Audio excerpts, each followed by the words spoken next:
getting ready to finish editing and get this thing out to you guys. I want to thank you for your patience. I know I haven't had anything up in quite a while. I've gone through some issues. I had COVID. I had some other issues. I was working on shop time, trying to find an opening with a very busy shop and a lot of things going on.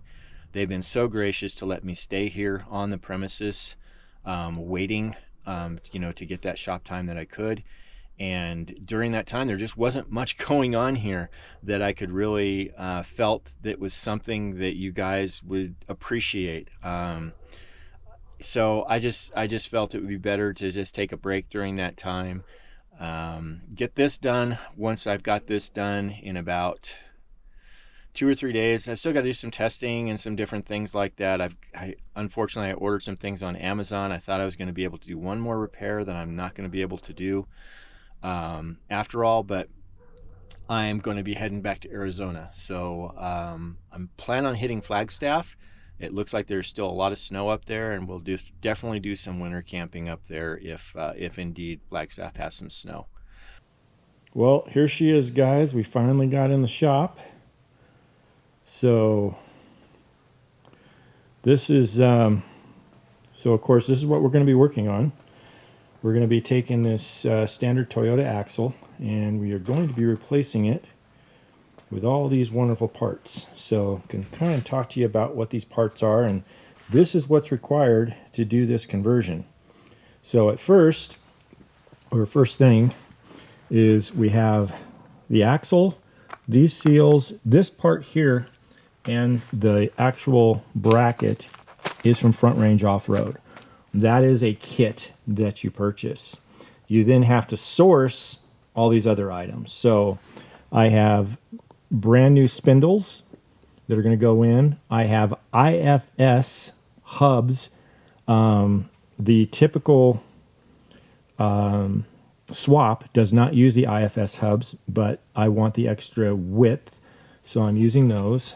You'll have to source calipers over here. You'll have to source rotors, and then you get to make a decision what you want to do, whether you want to use these ends. You can use these flanges, or you can use locking hubs. I opted to use the flanges instead of the locking hubs. They can be kind of difficult to get. So that's the kit, and of course with bearings and stuff that you typically need. And we are going to get on that and start probably tonight, get it jacked up, get the wheels off, and take a look at it, see what it's going to take. I should be filming most of it and putting something together for you guys, so you can know whether you want to tackle something like this or not on your Sunrader or similar. All right, later. Let's get to it.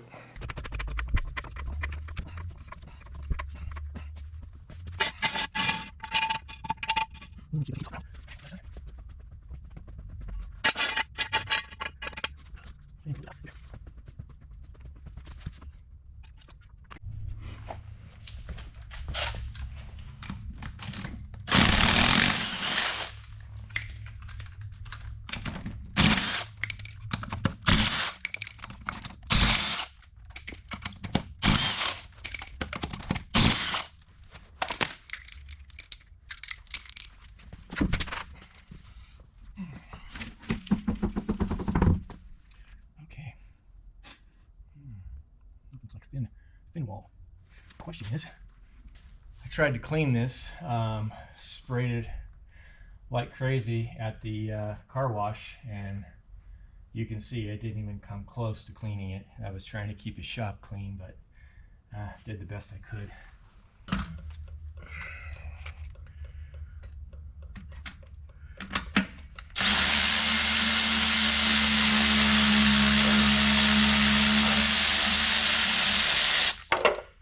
Bugger.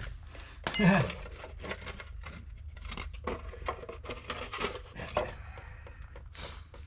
right. So after these 4 bolts here are taken off that hold the flange on.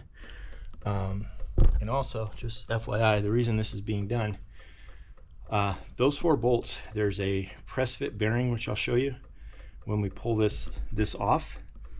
And basically that's all that holds the wheel on. So if that press fit bearing were to go and you didn't know it, what would happen is you could lose this wheel. So by going to this other route, what happens is it puts all the weight on the spindle on the outside on a double set of bearings, and it also locks the axle in with that flange that you saw on the top. So even if something were to break on the inside, it would be kept inside.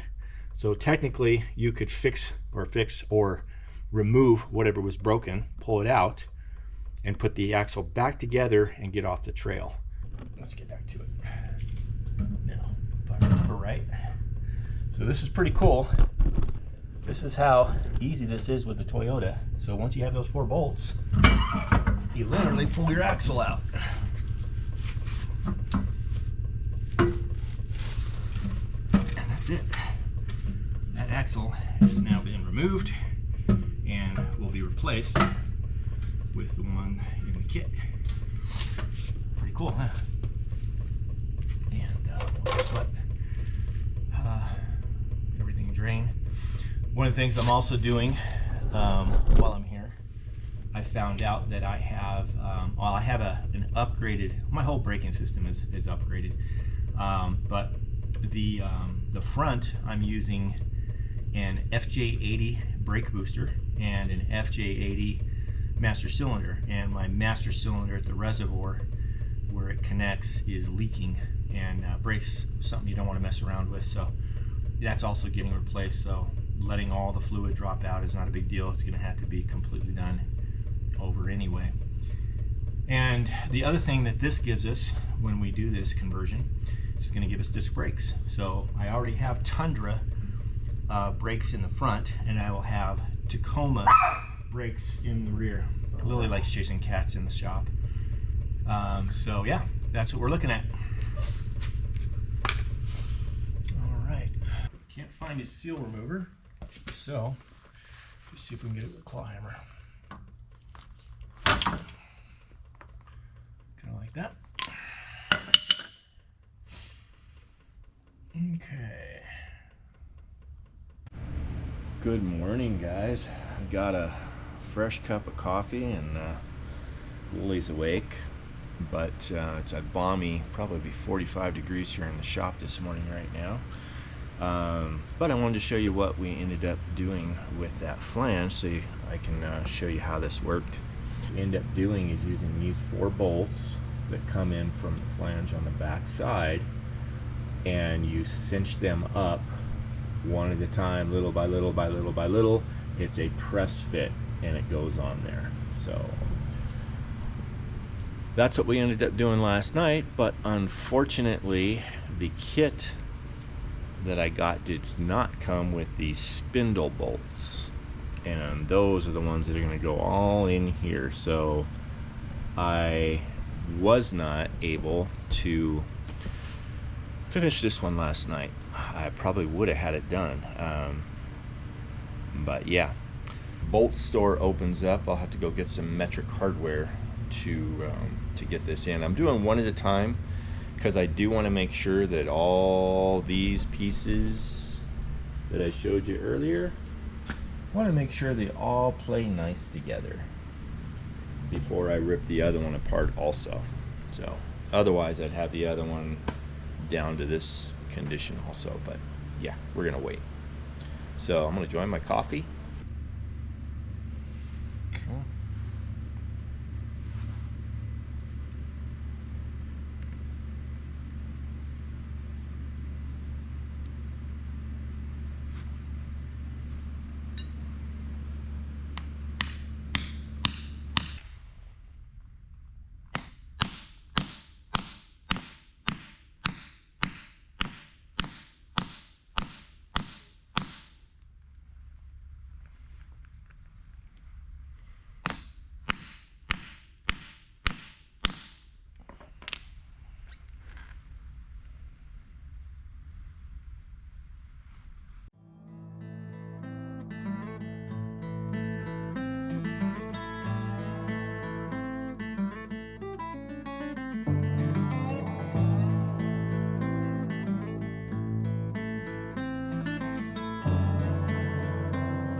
So unfortunately, the IFS hubs are not going to work. This was designed for solid axle hubs, which are different.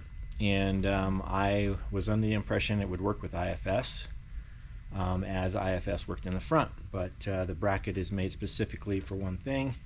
So we're having to do a bunch of drilling out and spacing to get the IFS hubs to work with the calipers and rotors and such. So that's what I'm doing now.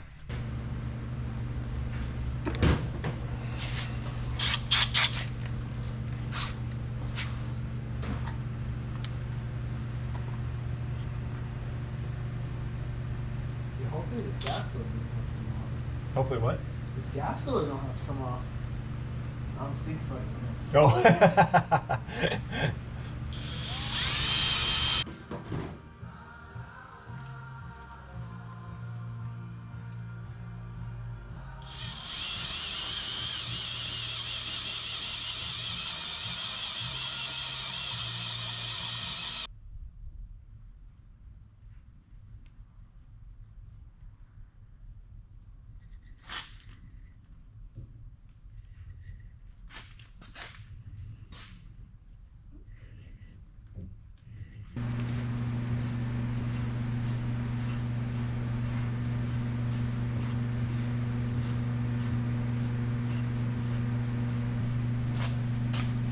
I'm tapping this because, again, I had the wrong hub, IFS hub. So this has to be spaced out. So this now has to be the receiving end of the bolt instead of the bracket that was designed that way. And I had to take the bracket and drill a through hole so I could put a 14mm bolt all the way through and then into here. Shouldn't have had to been done, but I did it my way.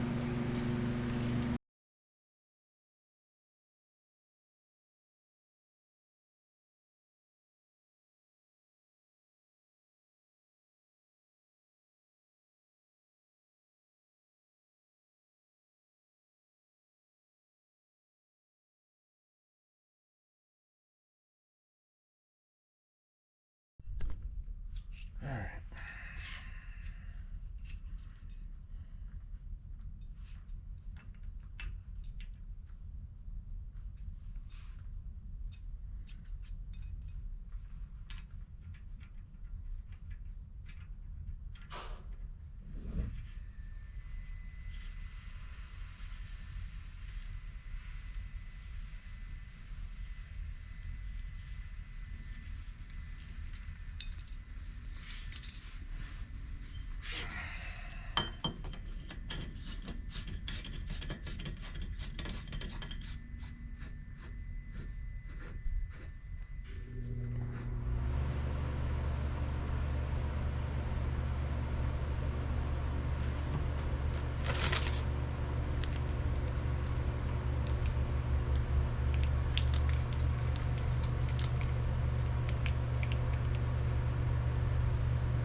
Set your lock tab. These have a marker right there. That'll go in there. next one.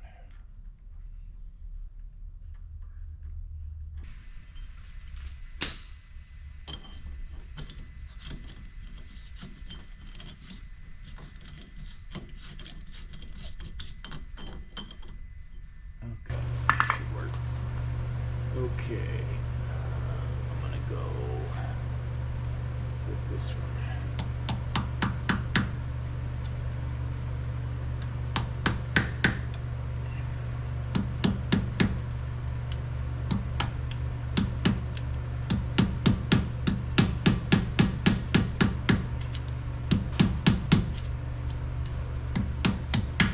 Okay, so that one's tight. Okay, now just tighten this one.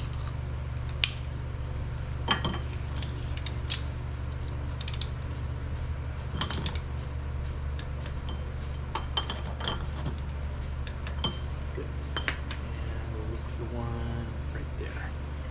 And this one's going to go back. So one forward, one backward.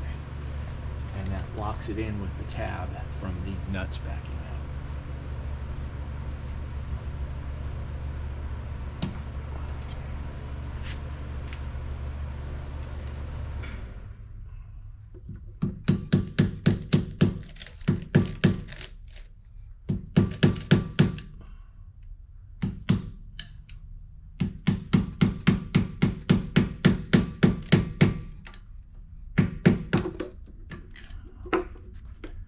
Stuff out of the way.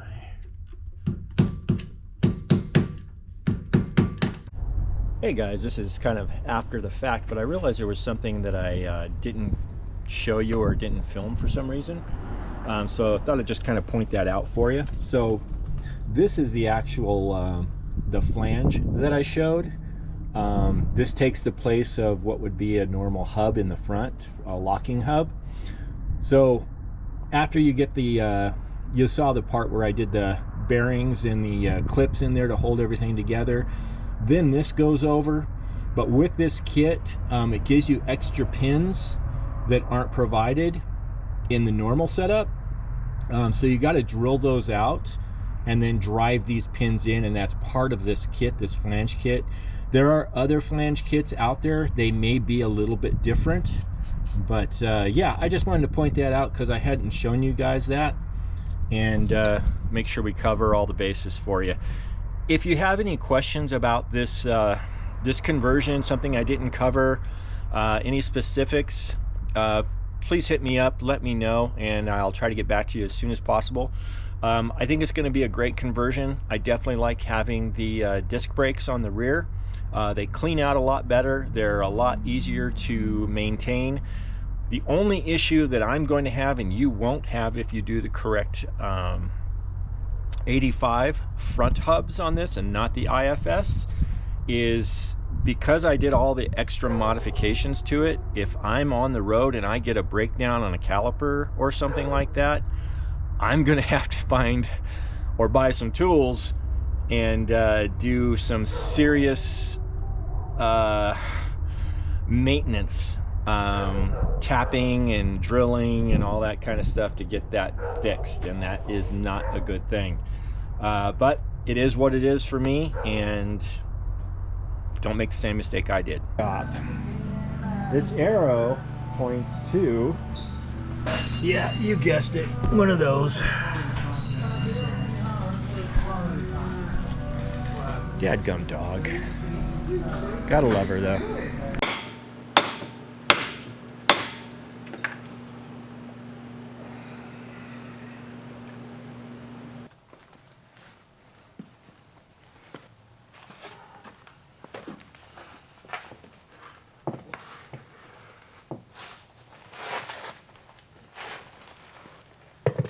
That's it, guys. I know this isn't my typical storyline, but a lot of people have asked me to do this, specifically Sunrader owners. I'm not going to bore you with the second side. We'll get the second side done, get back out and do some overlanding. Look forward to that in future episodes.